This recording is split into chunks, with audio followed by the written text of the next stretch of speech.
ఒక ప్రభుత్వ ఉద్యోగం సంపాదించావా? మేము గెస్టెడ్ ఆఫీసర్లుగా రిక్రూట్ అయినటువంటి వ్యక్తులు మమ్మల్ని మాట్లాడుతున్నావు. జాగ్రత్త, నిన్ను ప్రజలు తరిమి కొడతారు. ఏమనుకుంటున్నావో? తస్మాత్ నేను నీ యొక్క జాతకం బయట పెట్టాలంటే నా విఘ్నత నాకు అడ్డొస్తూ ఉంది. విఘ్నత కలిగినటువంటి వ్యక్తిని ఏమండి, ఒక చదువుకున్న దళిత మహిళని బందిపోటు అంటావా? ఎక్కడ రాను బందిపోటు? చెప్పి ఏం చేసావు? మా చరిత్ర నీకేం తెలుసు? 30 ఏళ్ళుగా ఇక్కడే ఉన్నావు. నువ్వు వచ్చి ఎగిరి వచ్చి ఇక్కడ వలస పక్షిగా వచ్చి మా మీద ఏదో అవాకులు చవాకులు పేలుతున్నావు. శ్రీనివాస్, కబడ్దార్, నీ జాతకం మొత్తం కూడా బయట పెడతా. నువ్వు అనుకుంటున్నావేమో నీకులాగా నేను వసూలు రాజాని కాదు, చందాల మీద బ్రతికేవాడిని కాదు. స్వయం కృషితో వచ్చినటువంటి స్వామిదాసు తెరిచిన పుస్తకం. జాగ్రత్తగా మసులుకో, జాగ్రత్తగా ఉండు.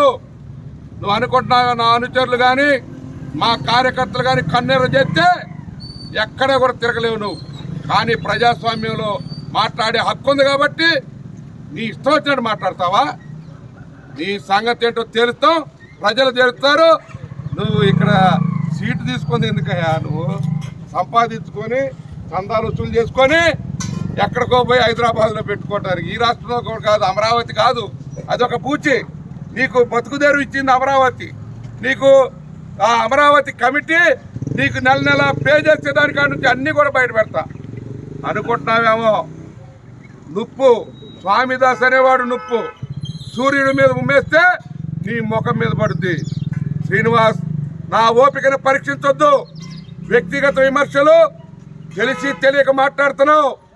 నువ్వు ఎంత మాట్లాడితే అంత ప్రజలు రెచ్చిపోతారు. నువ్వు అనుకుంటున్నావేమో నిన్ను తిరగనీరు కూడా.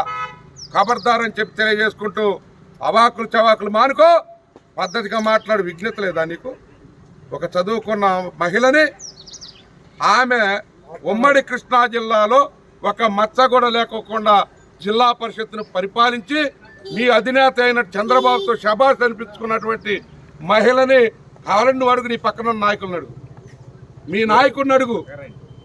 మా నీతి నిజాయితీ నచ్చే, మా యొక్క ప్రవర్తన నచ్చే ఇవాళ జగన్మోహన్ రెడ్డి గారు అవకాశం నాకు కల్పించారు.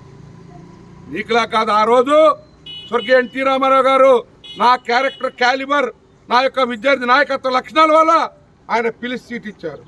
ఈరోజు జగన్మోహన్ రెడ్డి గారు నన్ను పిలిపించుకొని మాట్లాడి నాకు బాధ్యతలు అప్పచెప్పారు. నీకులాగా కాదు, నీకులాగా బ్లాక్ మెయిల్ కాదు, నీకులాగా మరి ఏదో చందాలు వసూలు రాజా కాదు. రోజు నీ కాల్ డేటా బయట పెట్టవా?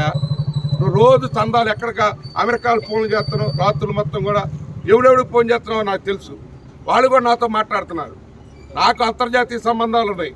నువ్వు అనుకుంటున్నావేమో నువ్వు అసలు ఇది వ్యక్తిగత జీవితం, నీ భార్య వ్యక్తిగత జీవితంలో కానీ, నీ పెళ్లి విషయంలో కానీ, నీ విద్యార్థి దశ విషయంలో కానీ, లేకపోతే నీ రాజకీయ విషయంలో కానీ నేను రాను.